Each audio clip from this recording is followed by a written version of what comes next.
இன்றைக்கி நம்ம பார்க்க போகிற ரெசிபி பார்த்திங்க அப்படின்னா நல்ல ஒரு அட்டகாசமான டேஸ்ட்டில் பரங்கிக்காயை பயன்படுத்தி செய்யக்கூடிய டிஃபன் சாம்பார் எப்படி செய்யலாங்கிறத பார்க்கலாம். இதுக்கு ஃப்ரெஷ்ஷாக சாம்பார் பொடி அரைச்சி பண்ணியிருக்கிறோங்க. ரொம்ப நல்லா டேஸ்ட்டாக இருக்கும். எல்லா வகையான டிஃபனோட வச்சு சாப்பிட்றதுக்கும் அட்டகாசமாக இருக்கும். இப்போ வாங்க இதை எப்படி செய்யலாங்கிறத பார்க்கலாம். Hello friends, welcome to Gomathi's kitchen. Gomathi's கிச்சனை சப்ஸ்கிரைப் பண்ணாதவங்க சப்ஸ்கிரைப் பட்டனை ப்ரெஸ் பண்ணிக்கோங்க. உடனுக்குடனே அப்டேட் வேணும் அப்படின்னா பக்கத்தில் இருக்க பெல் பட்டனில் ஆல்ங்கிற ஆப்ஷனை மறக்காமல் ப்ரெஸ் பண்ணி வச்சுக்கோங்க. இப்போ இந்த சாம்பார் பண்ணுறதுக்கு முதல்ல பருப்பு வேக வச்சுக்கலாங்க. இதுக்காக நான் இன்றைக்கி எடுத்துருக்கிறது அரை கப்பு மெஷர்மெண்ட், அதாவது 100 கிராம் அளவுக்கு பாசிப்பருப்பு எடுத்துருக்கிறேன். டிஃபன் சாம்பார் அப்படின்னாலே பாசிப்பருப்பில் செய்கிறப்ப நல்லாயிருக்கும். இல்லாத பட்சத்தில் துவரம் பருப்புலையும் செய்யலாங்க, நல்லாயிருக்கும்.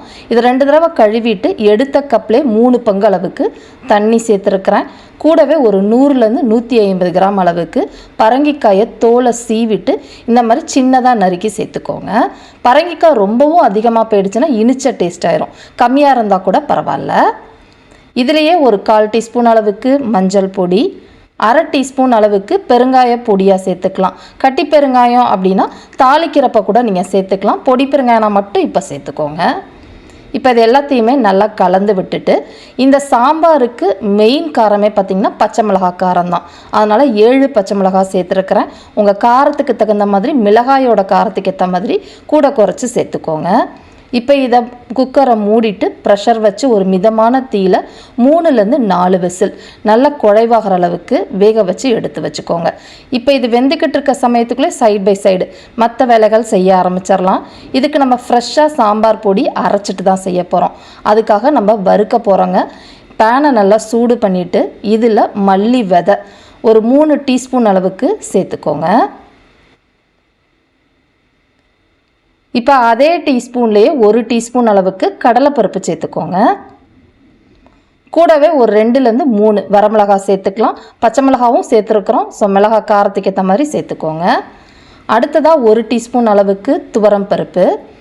இப்போ இதை கொஞ்சம் நிதானமான தீயில் வச்சு லைட்டாக வறுத்து விடுங்க. ரொம்பவும் கருகிடக்கூடாது. இப்போ போட்டிருக்கிற சாமான்கள் ஒரு பாதி அளவு வறுபட்டதுக்கு அப்புறமா இதில் ஒரு 3/4 டீஸ்பூன் அளவுக்கு சீரகம் சேர்த்துக்கோங்க.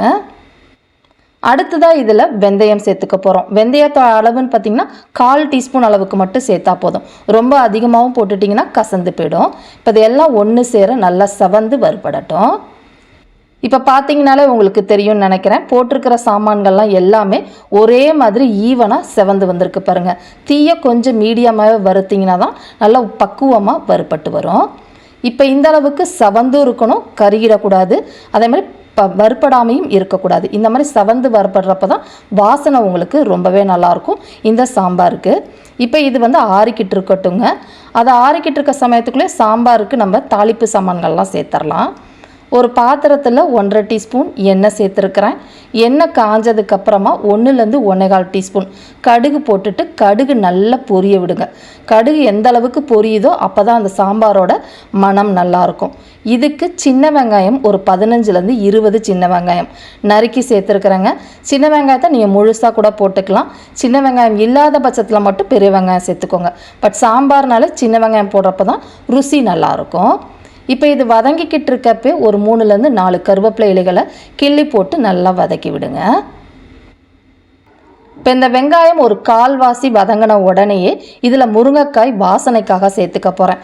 முருங்கைக்காய்னு பார்த்திங்கன்னா ஒரு 5-6 பீஸ் சின்னதாக சேர்த்துக்கோங்க.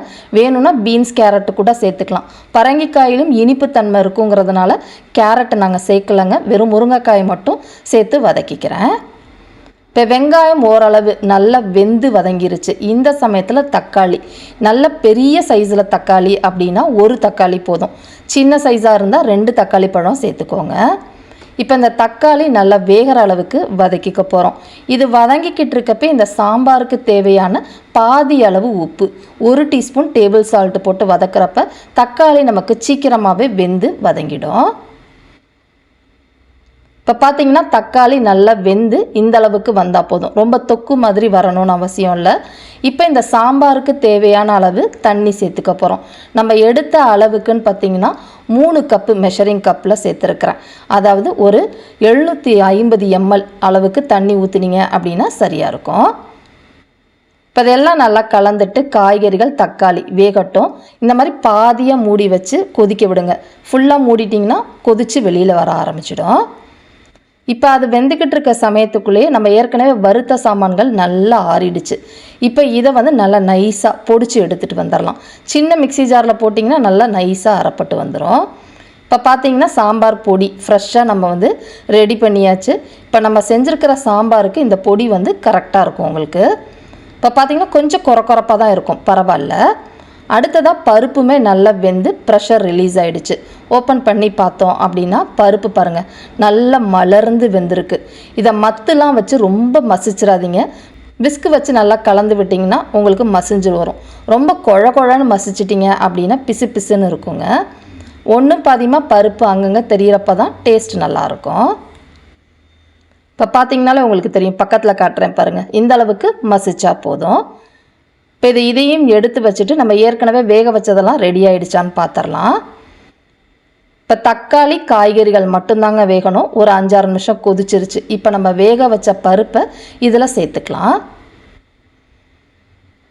பருப்பை சேர்த்து நல்லா கலந்து விட்டுருங்க. இப்போ அதையும் போட்டதுக்கப்புறமா நம்ம அரைச்சி வச்ச சாம்பார் பொடியை சேர்த்துக்கலாங்க.